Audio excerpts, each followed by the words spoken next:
Let's turn now to the top strategist for President Obama, Dan Pfeiffer. Thanks for coming in today. And let's begin with this book and try to clear some things up. First of all, the bottom line on this potential switch between Joe Biden and Hillary Clinton. Research was done, correct? Correct. But what happened next? This was never seriously considered, never taken to the president. I can tell you, no one in the campaign, it's not the president, ever seriously considered this in any way, shape, or form. Well, then why was the research done? Research is done on a lot of things.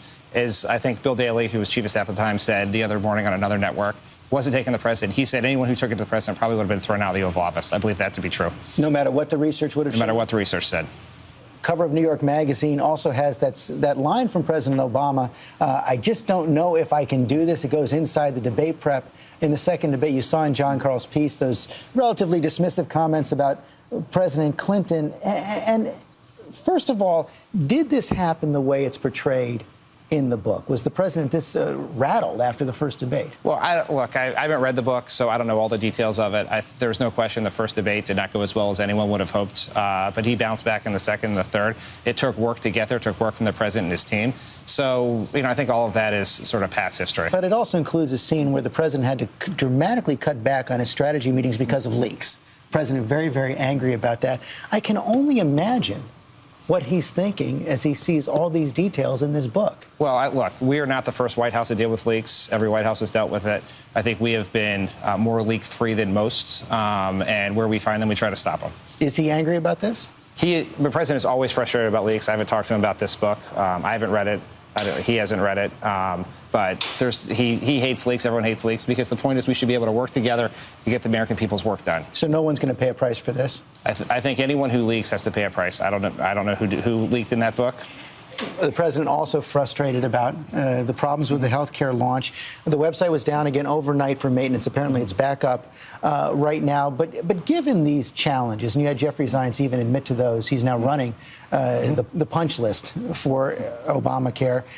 Given these challenges, are you still confident the website's problems are going to be fixed by the end of November? Yes. Jeff Zients has said that. He said that to us as recently as this week, that based on the work they've done, that they believe they can get the website working smoothly for the vast majority of Americans by the end of this month. And if we do that, while we have lost some time, obviously for the last 3 months, last month here, we're going to be able to get. You'd have lost almost 2 months there. Right. Now, the good news here is that the history of programs like this, like in Massachusetts, is that most people sign up towards the end. In Massachusetts, in the first month, 0.03% of the overall population who ended up signed up in that first month. So there's time here. There's no question we have to get this done by the end of this month. But yeah, the clock is ticking. No question. You saw that report, the internal note showing only 6 people signed up on the first day. You've set out this goal that 7 million people will sign up by that first big deadline of March 31st. Are you still committed to that goal? Are you going to reach it? Well, that's a goal that the CBO said is what they thought would happen. Our goal is to get as many people done as possible. I can promise you that the first enrollment numbers, which were released later this month, are not going to be what we want them to be. There's no question about that. The website hasn't worked the way we want it to work. But we take responsibility for that. We take responsibility for the errors, take responsibility for fixing it. And if we get the website working as we expect we do by the end of this month, then I think we're going to be in a good place. I want to show something you said just a couple of days before the launch of the website on CNN, talking about how the website was ready to go.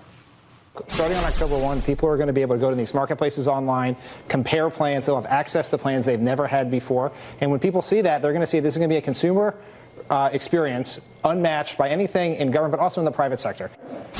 Clearly didn't turn out that way. I mean, a couple big questions there. And people are still struggling with this. How is it possible? And we've seen all these reports as the president was asking about this website every single day. How is it possible that he and you at top levels of the White House did not know? And given that, why should we believe your confidence now? Well, I'd say a couple things. One, we did believe that. That was the question. The president asked these questions. Those are the answers he were given. These results do not match up to his expectations, the American people's expectations. It's inexcusable. There is no question about that. Since then, we have made serious changes. We sent Jeff Zients in, who is someone who's a close advisor of this president, someone who has a long history of fixing problems like this in the public and the private sector.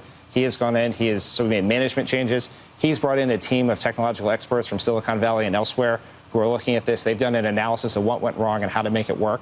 And so, he has confidence and we have confidence we can get this done, but it's not easy. It's going to take a lot of work. One thing that is also clear is that the president's signature promise on health care, if you like your health care plan, you're going to be able to keep it, that is not literally true. It is not true, and the president's taken a lot of heat for that this week. And the Wall Street Journal reported this week that there was actually a lot of debate behind the scenes about whether or not the president should actually make that promise. You see the headline from yesterday's Wall Street Journal right there, and they quote, one former senior administration official said that as the law was being crafted by the White House and lawmakers, some White House policy advisors objected to the breadth of Mr. Obama's Keep Your Plan promise. They were overruled by political aides, the former official said. Is that true? That is not my recollection at all of that. And let's talk about that promise for a second. If the president didn't intend to keep this promise, why would he have gone out of his way to put a provision in the law that specifically says that if you have a plan before Obamacare passed, you can keep that plan? Now, if your plan has been downgraded or canceled, you can't. But if the president were to allow people to have those plans be downgraded or insurance companies to keep selling bare-bones plans, policymakers knew this was a problem. But George, if he had done that, he'd be violating an even more important promise to American people, that everyone would have a guarantee of access to quality, affordable health insurance. It's important to understand who we're talking about and the kind of plans we're talking about. It's 5% of the market is this individual market. 80% of people have health care through Medicare, their employers, or Medicaid. 15% don't have health insurance and now have access to it for the first time. And 5%, if you had your plan and it hasn't been changed or canceled, you can keep it. 50% of this group are going to be able to get access tax subsidies to make their plans cheaper, and most of them will get a better plan for less, for the same or less. And many of these plans were cut rate plans that didn't cover hospitalization, doctor's visits. Let's stipulate what you just said. Let's assume it's true, but it still doesn't meet the literal promise the president made right there. And your policymakers knew that then. Why didn't the president say during the campaign what he said this week? For the vast majority of people, if you like your health care plan, you can keep it. Look, I can't go back in time on this. And like I said, I don't recall this debate the Wall Street Journal talks about in any way, shape, or form. This never came up inside? Not that I remember. But here's the point: is that if you had a plan before the Affordable Care Act passed and hasn't been changed or canceled, you can keep it. And look, I understand that there's controversy and confusion. This is why the president went out and addressed it in Boston this week. John Carl also talked about in his piece how the president's poll numbers have taken a hit in the wake of this. The NBC Wall Street Journal poll this week shows his approval rating only at 42%, lowest, I believe, of his second term. And it's matched by a series of headlines about how the president seems to be evading responsibility or not in the loop on major issues. New York Times, where the buck stops, some see a bystander.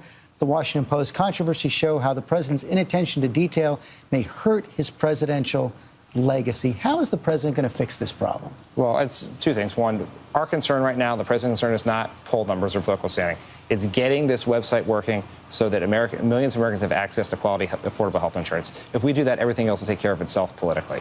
So you don't think there are any questions that the president has to address about the White House competence or White House credibility? Well, I think that, look, the website failures are absolutely inexcusable, and we own that. As the president said, that's on him. We have to fix it. We owe it to the American people to fix it. No question. And to this notion of a bystander, that is an absurd character that flies in the face of everything I've seen in working with this president in every day of his 5 years in office. Although the president was not aware, as we learned this week also, about the tapping of the cell phone of Angela Merkel. This NSA controversy continues to spread as well. And in the wake of it, Edward Snowden has actually had a meeting with a German legislator and he presented that person with a letter where he says that speaking the truth is not a crime. I am confident that with the support of the international community, the government of the United States will abandon this harmful practice. He's seeking some kind of clemency. Are there any conditions under which President Obama would consider clemency? None that have been discussed. None at all? No. It's not on the table? Not that's been discussed. Look, Mr. Snowden violated U.S. law, and our belief has always been that he should return to the United States and face justice. Finally, Rand Paul is our next guest, Senator Rand Paul. Do you agree with Jay Carney, your White House colleague, that it would be, quote, awesome if Rand Paul runs for president in 2016? I suspect that the 2016 Republican nomination is going to be awesome no matter who runs. Okay, Dan Pfeiffer, thanks very much.